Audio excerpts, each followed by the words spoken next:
Hello everyone. I'm Jams. Welcome to For Sleep channel. A prologue, the prophecy of the celestial ark. In the age when time itself was young, the world was a tapestry woven with magic, mystery, and the gentle hum of the divine. In the hidden corners of ancient lore, among whispered legends passed down by starlight and in the echoes of forgotten temples, there came a prophecy. It foretold the coming of a great ship, a celestial ark, that would rise amid chaos to rescue the realm from the brink of oblivion. The prophecy was as enigmatic as it was powerful, that when darkness threatened to consume the world, the chosen one would awaken the slumbering vessel and lead a motley band of heroes on a journey through peril and wonder to restore balance to creation. Chapter 1, The World in Chaos. In the days when the land was still raw and untamed, nature's bounty was as merciful as it was capricious. The great forests murmured ancient secrets. The mountains soared like titans challenging the heavens. And the seas, deep and unfathomable, concealed mysteries of their own. Yet, beneath this splendor simmered a tension, a slow burning discontent among the elements. For years, the balance between order and chaos had been steadily tipping. The once harmonious seasons now clashed like dueling titans, scorching droughts followed by torrential rains. Gentle breezes turned into raging tempests.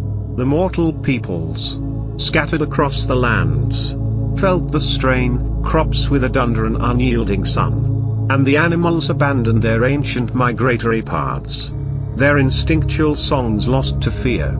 In the heart of a forgotten valley, where the veil between worlds was thin, the Oracle of Illyria received visions of a dark fate, a coming era when the world would be engulfed in shadows unless a singular act of salvation was undertaken. In hushed tones by firelight, elders spoke of a colossal ship forged not by mortal hands but by the union of divine inspiration and elemental might. Carved from the living wood of the Everheart tree and bound with threads spun from the silver light of the moon, the ship was destined to sail the cosmic seas, a beacon to all who yearned for deliverance. Yet, it lay dormant, waiting for the one whose heart burned with the courage to restore the ancient harmony. Chapter 2, The Summoning of the Chosen. In the humble hamlet of Ardenwood, a village cradled by emerald meadows and the gentle murmur of a silver stream, lived a young orphan named Amon. Quiet and introspective, Amon had always felt an inexplicable pull toward the mysteries of nature.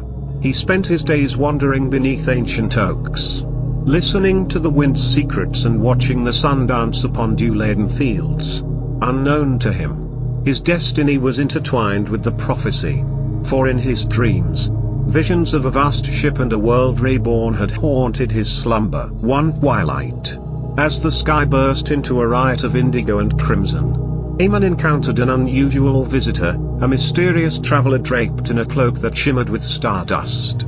The traveler, whose eyes held both sorrow and hope, introduced herself as Marizella, a guardian of ancient lore. With a gentle smile, she recounted the prophecy and revealed that Amon was destined to be the one who would awaken the celestial ark and saw at first. Disbelief warred with wonder in the young man's heart. Yet deep within, a spark of recognition flared. The traveler spoke of trials, of gathering companions from the far reaches of the realm, and of facing unspeakable dangers that lurked beyond the familiar borders of Ardenwood. Before the first light of dawn could break, Marizella presented Amon with a pendant, a small, intricately carved token in the shape of a star entwined with a crescent moon. "This is the beacon of ages," she whispered. "It will guide you to those who share your purpose and to the ship that holds the hope of our world." And with that, she vanished as silently as the falling night, leaving Amon to ponder the extraordinary path that lay ahead. Chapter 3, The Quest for the Sacred Relics. Determined to honor the call of destiny, Amon bid farewell to Ardenwood and embarked upon a journey that would lead him far beyond the borders of his humble home. His first step was to seek the counsel of the ancient sage, Calderon, who lived in the secluded Grove of Whispers. Calderon, a man of timeless wisdom and a repository of legends, listened intently as Aemon recounted his encounter with Marizella and the mysterious pendant. "The path you tread is both perilous and luminous," Calderon intoned, his voice echoing like distant thunder. "The awakening of the celestial arc depends on the unification of three sacred relics, the heart of the Everheart, the tear of the moon, and the flame of the eternal dawn. Each relic lies hidden in a different realm, guarded by ancient spirits and fierce trials. Only when united can the arc be roused from its eternal slumber." Thus began Aemon's quest, his heart buoyed by the promise of a purpose greater than his own. First, he journeyed to the Grove of Everheart, a vast forest where the oldest trees whispered the secrets of creation. In the depths of this living labyrinth, he encountered Lyris, a spirited woodland guardian with eyes as green as spring and a laugh that tinkled like crystal. Lyris was tasked with protecting the heart of the Everheart, a gem that pulsed with the life force of the ancient trees. To claim the relic, Aemon and Lyris had to navigate trials set by the spirits of the forest, riddles that tested their wisdom, courage, and the purity of their intent. After days of traversing enchanted glades and battling illusions conjured by mischievous fae, they emerged victorious. The heart, a luminous ruby nestled in the boughs of the oldest oak, now pulsed warmly in Aemon's hand as if recognizing a kindred soul. Their next destination was the moonlit Isle of Sirenia, where the tear of the moon was said to be hidden. This relic, formed from the weeping of the lunar goddess in ages long past, resided within a crystalline pool that shimmered under the eternal light of the full moon. Aemon and Lyris sailed across restless, silvered seas, guided by the beacon of ages. On the island, they were met by Nyx, a mysterious priestess whose affinity for the night was as deep as the celestial vault. With her help, the companions braved the labyrinthine caverns beneath the isle, where spectral guardians challenged their resolve. In the heart of the labyrinth, amidst shimmering stalactites and echoes of ancient sorrow, they discovered the pool. As Aemon lowered his hands into the water, a single tear rose to the surface, solidifying into a shimmering orb, the tear of the moon. The relic's cool luminescence filled the chamber with an otherworldly glow, a silent promise of the dawn yet to come. For the final relic, the flame of the eternal dawn, the journey led them to the volcanic realm of Pirion, where fire and renewal danced in ceaseless fury. The flame was hidden in the core of an active volcano, guarded by an ancient phoenix known as Arion, whose plumage burned with the colors of sunrise. The land was harsh and unforgiving, rivers of lava and billowing ash obscured the horizon. Undeterred, the trio pressed on. In the heart of Pirion, they encountered trials of endurance and spirit, facing scorching heat and illusions of despair. It was only when Aemon, Lyris, and Nyx joined forces, their hearts synchronized with the pulse of creation, that Arion appeared, with a cry that resonated like the breaking of dawn. The phoenix circled above them before alighting upon a pedestal of cooled magma. Recognizing the purity of their quest, Arion granted them the flame of the eternal dawn, a flickering ember that burned with the promise of rebirth and hope. Chapter 4, The Construction and Awakening of the Great Ship. With the three sacred relics safely in their possession, the path before them led to the ancient ship that had long slumbered beneath the roots of the world. Hidden in a valley carved by time and veiled in mists of memory, the celestial ark was more than a mere vessel, it was a living monument to hope. Constructed in an era when gods and mortals conversed freely, the ark's massive hull was said to be hewn from the enchanted timber of the Everheart itself.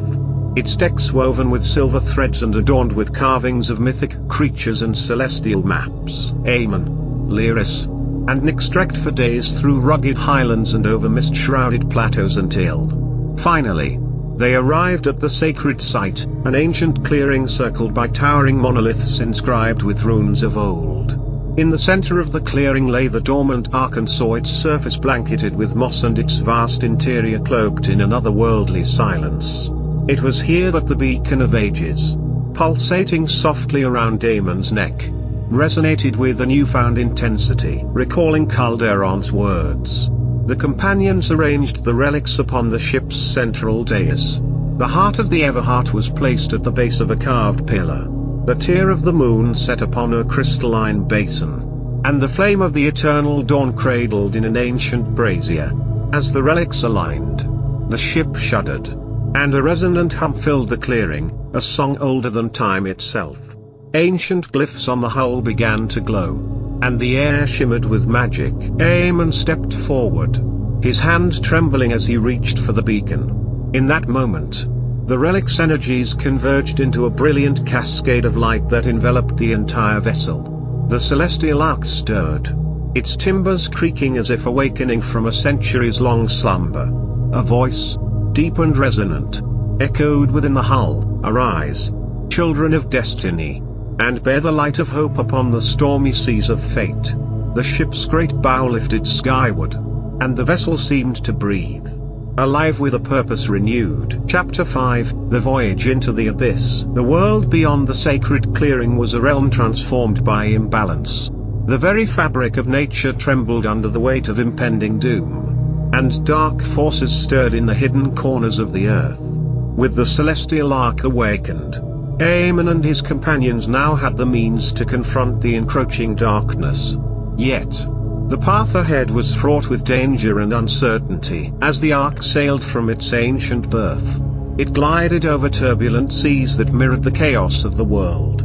Storm clouds, heavy with foreboding, gathered on the horizon, and the winds carried whispers of doom. The crew, drawn from across the realm by the call of destiny, assembled on deck. They were a diverse fellowship, a wise druid from the Whispering Woods, a fierce warrior with a heart tempered by loss, a gentle minstrel whose songs soothed even the savage, and many others who had answered the call of the prophecy. Together, they represented the unity of all peoples and creatures who longed for salvation. The journey took them through realms that defied mortal imagination. They passed islands that floated in the sky, their verdant slopes suspended by magic, and sailed beneath shimmering auroras that danced across the heavens. Along the way, the ark encountered spectral leviathans and ancient sea guardians whose eyes glowed with an eerie luminescence. In one harrowing encounter, a colossal sea serpent, its scales glistening like obsidian and eyes burning with primordial fury, rose from the depths to challenge the vessel. In the ensuing battle, as lightning rent the sky and waves crashed like the roar of titans, Eamon and his allies fought valiantly. It was the unity of their hearts, the power of their shared purpose, that saw them through. The serpent was repelled by the radiant energy of the relics and the steadfast courage of the crew. But not all trials were of brute force. In the midst of their journey, the ark drifted into the Vale of Echoes, a mysterious expanse where time and memory intertwined. Here, visions of past regrets, lost loves, and forgotten hopes materialized before each crew member. For Eamon, the veil was a mirror of his deepest insecurities, a reminder of the orphaned child he once was, alone in a vast and indifferent world. With the help of Lyris and Nyx, and bolstered by the silent strength of the crew, Eamon confronted these spectral phantoms. He learned that to move forward, one must embrace the full tapestry of one's past, the sorrow as well as the joy, and find within it the courage to forge a better future. As the ark sailed deeper into the unknown, the very nature of reality began to blur. The stars overhead rearranged themselves into cryptic constellations, and the horizon became a swirling mosaic of light and shadow. Yet, amidst the chaos, the celestial ark pressed onward, its course guided by the ancient magic of the relics and the indomitable will of those who sailed her. Chapter 6, The Battle Against the Darkness. Far beyond the edges of mortal sight, in the realm where nightmares festered and the fabric of creation was torn, a great darkness was gathering. This malevolent force, known only as the Umbral Sovereign, had long sought to reclaim a dominion lost to the light. In its abyssal realm, shadow beings conspired to unleash a cataclysm that would shroud the world in eternal night. It was said that the Sovereign's power was bound to the tears of despair that humanity had shed over countless ages. feeding on sorrow and amplifying the discord between the forces of nature. News of the Umbral Sovereign's awakening reached the Celestial Ark as if carried on the very winds of fate.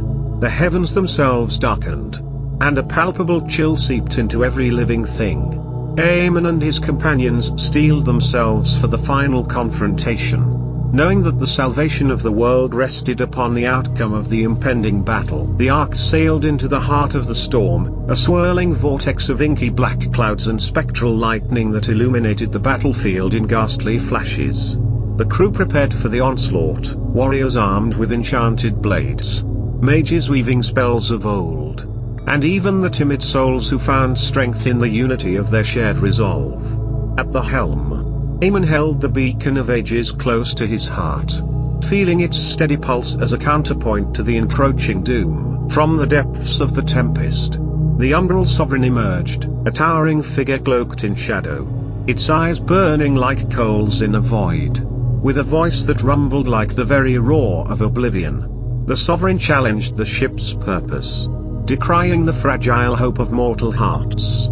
The ensuing clash was not merely a contest of physical might but a battle for the very soul of the world. As the Ark's enchanted hull absorbed the blows of darkness, Aemon recalled the teachings of Calderon and the sacrifices of those who had answered the call before him. The sacred relics, pulsing with their ancient energies, resonated in unison as if in defiance of despair.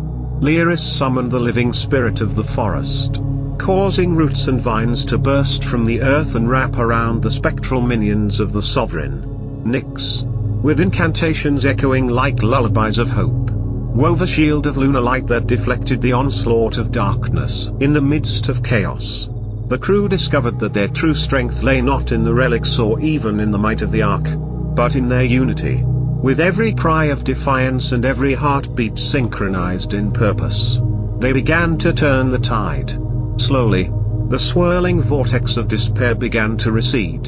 The Umbral Sovereign, though fierce and relentless, found itself overwhelmed by the radiant collective will of those who dared to hope. In a climactic moment of clarity, Aemon raised the beacon of ages high above the deck. The pendant's light burst forth in a radiant cascade that enveloped the ship and its crew. The brilliance of that light cut through the darkness like a sword of destiny, and the Umbral Sovereign shrieked as it was forced back into the abyss from whence it came. For a moment, time itself seemed to hold its breath as the forces of light and shadow waged their final contest. Then, with a deafening roar, the darkness was banished, and the storm began to dissolve into gentle rains and beams of hopeful sunlight. Chapter 7, The Triumph of Light. In the stillness that followed, the Celestial Ark sailed into a realm reborn, a world where the scars of chaos slowly gave way to vibrant renewal. The once turbulent seas shimmered with calm, reflecting skies streaked with the hues of a hopeful dawn. The land, too, stirred as life reclaimed its rightful place. Trees, battered by the tempest, began to bloom again, and the creatures of the earth emerged from hiding to bask in the warm embrace of the sun. On board the Ark, the crew gathered in silent awe, their hearts filled with a profound gratitude that transcended words. They had borne witness to a miracle, a moment when the forces of despair had been overcome by the resilient spark of hope. Aemon, though weary from the trials of the journey, felt an inner strength that promised new beginnings. The sacred relics, their glow now softened to a gentle radiance, were enshrined as symbols of the world's enduring capacity for renewal. Lyris, with tears of joy glistening in her eyes, spoke of the ancient pact between nature and mankind, a covenant of mutual care and respect that had been nearly forgotten in the rush of progress and pride. Nyx, ever the quiet guardian of secrets and shadows, murmured that every ending heralds a new beginning, that the cycle of life was as eternal as the stars. In the weeks that followed, as the Ark sailed along tranquil waterways and through resurgent lands, the survivors of that great battle began to rebuild.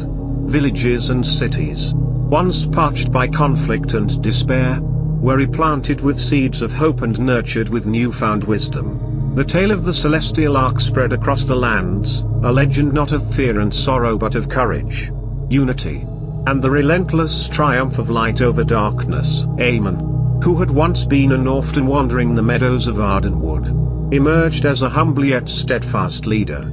He dedicated himself to ensuring that the lessons of the past would never be forgotten, that future generations would remember that even in the deepest night, a single spark could ignite the dawn. The Ark, having fulfilled its sacred purpose, slowly sank into the mists of legend. It was said that when the world again found itself at a crossroads, the vessel would reawaken, carrying with it the hope and strength of all who believed in the power of unity. Epilogue, the eternal legend. Centuries passed, and the world flourished under the legacy of the Celestial Ark, and statues were raised in honor of those brave souls who had journeyed into the storm, and bards composed songs that echoed through the halls of time. In quiet moments, beneath the starlit canopy of a peaceful night, people would recall the tale of the great ship that once sailed the cosmic seas, a vessel that carried not only mortals but the very promise of renewal and love. The prophecy lived on in the hearts of all who dreamed of a brighter future. For every child who looked up at the moon, every wanderer who found solace in the whispering wind, and every soul who faced the darkness with defiant hope, the memory of that ancient journey was a beacon. It reminded them that, even when shadows loom large, the light within us is eternal, and that sometimes, the greatest of ships is not forged in wood or metal, but in the courage of those who dare to believe. Thus, the legend of the Celestial Ark endures as a timeless myth, a story of salvation, of a vessel built by the very essence of life, and of the infinite power of hope to guide us through the darkest storms. In every ripple on a quiet lake, in every gust of wind that rustles through an ancient grove, one can hear the echo of that ancient promise, that light, once kindled, can never be extinguished. And so, as the sun sets on another day in a world reborn, the celestial tapestry of legends reminds us that even the smallest of sparks can ignite a revolution of hope, a revolution that, like the eternal cycle of night and day, is destined to shine for all time.